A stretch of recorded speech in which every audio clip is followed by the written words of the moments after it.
நல்லாட்சிக்கான மக்கள் இயக்கமானது காலத்திற்கு காலம் சமூகத்தின் தேவைகள் தொடர்பாகவும் மக்களை அரசியல் ரீதியாக விழிப்புணர்வூட்டுகின்ற செயற்திட்டங்களை செய்து வருகின்ற ஒரு அரசியலை, நோக்கங்களை, செயற்பாடுகளை புரிந்து கொள்வதற்கு அது தோற்றம் பெற்ற வரலாற்று பின்னணி, வரலாற்று பின்புலம், சூழல் காரணிகள், அது அடைய நினைக்கின்ற இலக்குகளின் அம்சங்கள் போன்ற விடயங்களை புரிந்து கொண்டால் அது எவ்வாறு நடவடிக்கைகளை செய்து வருகின்றது, அது எந்த வகையில் அது சொல்லி வருகின்ற இலக்குகளை அடைவதற்கு பொருத்தமாக சாதகமாக அமையும் போன்ற விடயங்களை புரிந்து கொண்டு வரையிலே ஒரு நகர சபை ஒன்றுக்கு இருக்கக்கூடிய அதிகாரங்கள் எவை, அல்லது ஒரு நகரசபை ஒன்று கையாளக்கூடிய விடயங்கள் எப்படியானவையாக இருக்கலாம், எப்படியான விடயங்களை ஒரு நகரசபை கையாள முடியும், அல்லது குறிப்பிட்ட விடயங்களை நகரசபை கையாள முடியாது என்ற ஒரு சில விடயங்கள் இருக்கின்றது. எனவே இது தொடர்பாக நீங்கள் பெற்ற அனுபவத்தின் மூலமாக சில விடயங்களை, முதலாவது தங்களுக்கு நியாயாதிக்குட்பட்ட இடங்களில் அமைக்கக்கூடிய கட்டிடங்களை எப்படி நிர்மாணிப்பது என்பது சம்பந்தமான கட்டிடத்தை அமைப்பவர்கள் நகரசபையிடம் போய் ஆரம்பத்தில் ஒரு அனுமதியை பெற வேண்டும். அந்த அனுமதியை வழங்க வேண்டிய அந்த பொறுப்பும் வருகின்ற மக்கள் சனத்தொகையோடு மக்களுடைய தேவைகளை பூர்த்தி செய்யக்கூடிய வசதிகளை ஏற்படுத்தி கொடுத்தலும், அத்தோடு மக்களுடைய வாழ்வை மேம்படுத்துகின்ற வேலை திட்டங்களும், அது மாத்திரமல்ல மக்களுடைய வாழ்க்கைக்கு ஏற்படுகின்ற சிக்கல்கள், பிரச்சனைகளை அவ்வப்போது புரிந்து கொண்டு அவற்றிற்குரிய இன்று உலகிலே காணப்படுகின்ற மிகவும் முற்போக்கான விடயங்களின் ஊடாக அவற்றை அணுகுவது என்பது அபிவிருத்தியுடைய குறிப்பான இலக்காக இருக்கின்றது. பள்ளிவாசல் குறை நடந்திருக்கிறது, கிராமங்கள் வெட்டப்பட்டிருக்கின்றன, எத்தனையோ நூற்றுக்கணக்கான கிராமங்கள் இழந்திருக்கிறோம், ஆயிரக்கணக்கான வயல்நிலங்கள் இழந்திருக்கிறோம், கோடிக்கணக்கான சொத்துக்களை காத்தாங்குடி நகரசபையால் எந்த விதமான வாகன தரிப்பு நிலையங்களும் இதுவரையில் அமைக்கப்படவும் இல்லை. அதனால் வருமானம் எதுவும் நகரசபைக்கு கிடைக்கவில்லை. பாதை அப்படியே உயர்ந்திருக்கிறது, வெள்ளத்திலே பாதைகள் மேலே உயர்ந்திருக்கின்றன என்ற நிலைமை இருந்தது. எனவே திட்டமிடாத அபிவிருத்தி ஏற்படுத்துகின்ற பாதிப்பு நீங்கள் சிறப்பான உதாரணத்தை சொன்னீர்கள். ஒரு வீதியிலே 20 வீடுகள் நாசமாக 10 வீடுகள் நாசமாக போனால் 200 மில்லியன் நாசமாக போன்றது. ஆனால் அதை நாசப்படுத்துகிற ஒரு அபிவிருத்தி ஒரு 1 மில்லியன் ரூபாய்.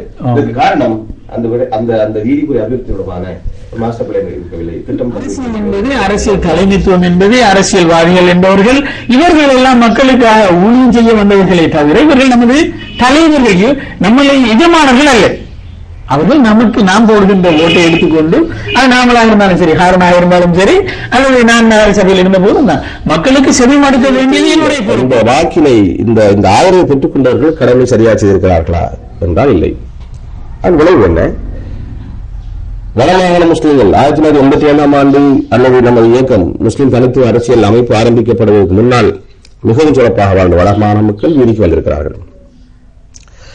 அவர்களுடைய அடிப்படை வசதிகளை கூட அடிப்படை வாழ்வாதார வசதிகளை, அவர்களுடைய வீடு, அவர்களுடைய கல்வி, அவர்களுடைய சுகாதார வசதிகள் போன்ற அடிப்படை வசதிகளை கூட செய்து கொடுக்க முடியாத கையாளாக நினைவுத்தான் அவர்கள் அரசியல் நிறுவனங்கள், தலைவர்கள் வந்திருக்கிறார்கள். இத்தனைக்கும் சமூகம் அளித்த வசதி வாய்ப்புகளை, அதிகாரத்தை பயன்படுத்தி புனர்வாழ்வு அமைச்சர்களாக கோலோச்சி இருக்கிறார்கள்.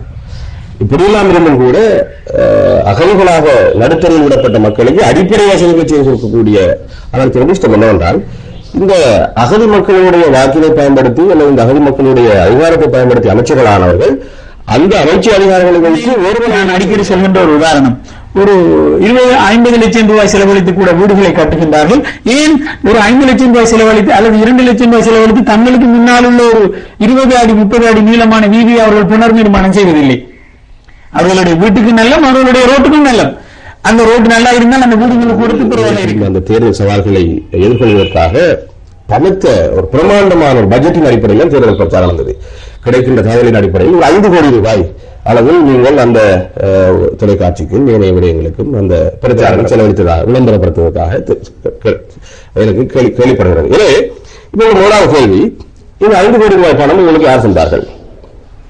இந்த பெருந்தொகை பணம் உங்களுக்கு யார் அளித்தது? சரி, இந்த பணம் உண்மையில் அன்பளிப்பாக கிடைத்தது என்ற ஒரு எடுகளுக்கு வந்தால், இப்படியான அன்பளிப்புகளை தேர்தல் காலங்களில் உங்களால் திரட்ட முடியுமா இருந்தால், கடந்த 20 வருடங்களில் வடமாநில முஸ்லிம்கள் சார்பாக நீங்கள் திரட்டி வருகின்ற அரசாங்கங்கள், அவர்களுடைய அல்லது காலத்துக்கு காலம் வருகின்ற தலைவர்கள் அவர்களுடைய பெயரை பிரபல்யப்படுத்துவதற்காக ஒரு கட்டடத்தை அமைக்கிறார்கள். உதாரணமாக நான் உங்களுக்கு தெரியும், காத்தாங்குடி மத்திய மகா வித்தியாலயத்தை எடுத்துக்கொண்டால் மிகவும் கவலையான ஒரு நிலைமையில் இருக்கின்ற ஒரு பாடசாலை. அங்குள்ள பழைய கட்டடங்கள், இதற்கு மத்தியிலே கட்டப்படுகின்ற புதிய கட்டடங்களுக்கும் அங்கே இருக்கின்ற பழைய கட்டடங்களுக்கு இடையிலே ஒரு தொடர்பு இல்லை, ஒரு உயிரோட்டமான ஒரு தொடர்பு இல்லை. ஒவ்வொன்றும் ஒவ்வொரு மூலையிலே காணப்படுகின்றது. அசம்பிளி ஹால் இருக்கின்றது.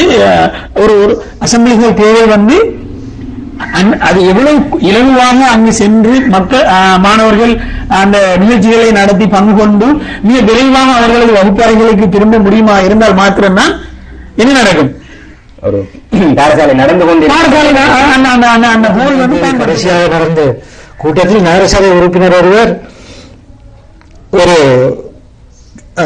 டெண்டர் வந்து கால் பண்ணி குடிபற்றது வந்து அது முறைகேடாக குடிபற்றுன்னு சொல்லி ஒரு ஒழுங்கு பிரச்சனையை எழுப்பினார். அதுக்கு தவிசாளர் அளித்த பதில், இதுக்கு முதல் வழங்கப்பட்ட டெண்டர்கள் முறையாக தான் வழங்கப்பட்டதா, எனவே இந்த டெண்டரும் முறையாக வழங்கப்பட வேண்டிய அவசியம் இல்லை என்ற ஆரம்பமானது. முஸ்லிம்களுடைய சிதறி கிடக்கின்ற ஆங்காங்கே சிதறி கிடக்கின்ற முஸ்லிம்களுடைய அரசியல் பலம் ஒன்று திரட்டப்பட வேண்டும். அது ஒரு அரசியல் சக்தியாக மாற்றப்பட வேண்டும். அந்த அரசியல் சக்தி இந்த நாட்டிலே, இந்த நாட்டினுடைய தேச கட்டமைப்புக்கும் உதவியாக இருக்கின்ற அதேவேளை முஸ்லிம்களுடைய உரிமைகளை வென்றெடுப்பதற்கு, முஸ்லிம்களுடைய பாதுகாப்பை உறுதிப்படுத்துவதற்கு, முஸ்லிம்களுடைய அபிவிருத்தியுடைய சரியான பங்கினை உறுதிப்படுத்துவதற்கு பயன்படுத்தப்பட வேண்டும் என்ற நோக்கத்தில் தான் செய்யப்பட்டது. முஸ்லிம்களுடைய அரசியல் பலம் ஒன்று திரட்டப்பட வேண்டும் என்பதுதான் அந்த முஸ்லிம் காங்கிரஸ் அல்லது முஸ்லிம் அரசியல் தனித்துவ அரசியல் அடையாளம், தனித்துவ அரசியல் ஆரம்பிப்பதுதான். நகரசபை அதிகாரம் கிடைக்கப்பட்டிருந்தால், அதாவது ஆட்சி கிடைக்கப்பட்டிருந்தால் எப்படியான நடவடிக்கைகள் செய்யப்பட்டிருக்கும் என்கின்ற ஒரு கேள்வி இருக்கின்றது. அதோடு சேர்த்து இன்னும் ஒரு விடயத்தையும் கேட்கின்றேன். இந்த விடயங்கள் தொடர்பாக, நகரசபையின் தற்போதைய நிலை, எதிர்கால நிலை தொடர்பாக மக்கள் எவ்வாறான நடவடிக்கைகளில் நகரசபை ஊதியத்தை அவர்கள் பங்கிட வேண்டும் என்று நாங்கள் சொல்லவில்லை. ஆனால் அவர்கள் செய்கின்ற எல்லா வேலை திட்டமும் வெளிப்படைத்தன்மையை வெளிப்படுத்துவதாகவும், அதே நேரம் எல்லா அங்கு வருகின்ற வருமானம், ஏனைய செலவினங்கள் வெளிப்படையாக இருக்க வேண்டும் என்று இந்த விடயத்தை தான் எங்களுக்கு நகரசபைக்கு இன்று வரை பல ஊழல் மோசடிக்கோ அல்லது ஒருவருடைய தனிப்பட்ட லாபத்துக்காகவோ கொள்ளையடிக்கப்படுவதற்கு அனுமதி அளிக்கப்பட்டிருக்கும். மக்களுக்கு நெருக்கமாக நிர்வாகம் மாற்றப்பட்டிருக்கு, மக்களுக்கு நட்பு ரீதியான ஃப்ரெண்ட்லியான ஒரு அட்மினிஸ்ட்ரேஷன் மாறி இருக்கு. இப்படியான பல விஷயங்களை நல்லாட்சிக்கான மக்கள் இயக்கம் அந்த சபையில கொண்டு வந்திருக்கும்.